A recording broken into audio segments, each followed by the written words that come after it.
एक व्यक्ति संत महात्मा के पास आया और कहा कि मुझे 3 बड़े ही महत्वपूर्ण उपाय बताइए कि मैं जीवन में आगे कैसे बढ़ सकूं। महात्मा ने कहा, पहला कि आपके जीवन में भूतकाल में जो कोई भी घटना घटी हो उसके विषय में बारंबार सोच के शोक मत करना।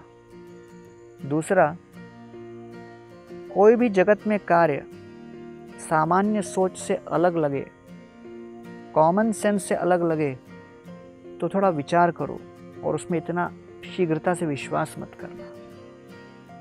ऐसा कह के संत महात्मा ने अपने थैली से एक ऐसा टुकड़ा निकाला, उसको देखकर उस व्यक्ति को लगा कि ये तो वास्तव में हीरा है, दिखने में पूरा हीरा लग रहा था। और संत महात्मा ने कहा, ये देखो, ये हीरा है। या तो मैं आपको तीसरा ज्ञान दे सकता हूँ या हीरा दे सकता हूँ, क्या चाहिए। फट से हीरा छीन लिया और जैसे हीरा छीन लिया भागने लगे।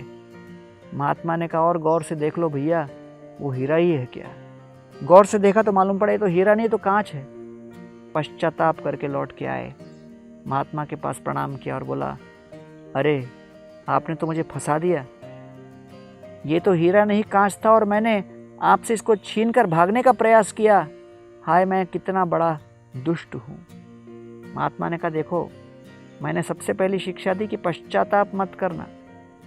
आपने कुछ गलत काम कर दिया है, आपसे बहुत बड़ी भूल हो चुकी, उसके बारे में बारंबार सोचते मत रहो।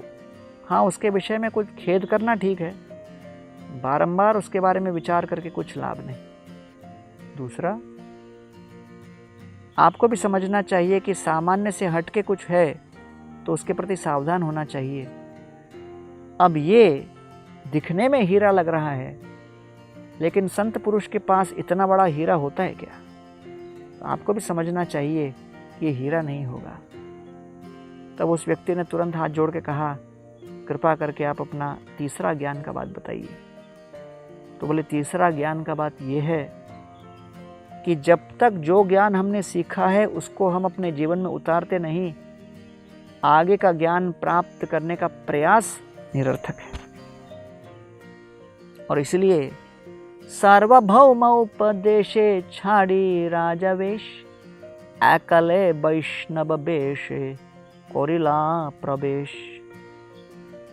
सार्वभौम भट्टाचार्य के आदेशानुसार प्रतापरुद्र महाराज वेश बदलकर वहाँ उस सुंदर से बागवान में प्रवेश किए जहाँ महाप्रभु थे, और महाप्रभु को उन्होंने संतुष्ट किया। महाप्रभु ने इन पर कृपा की।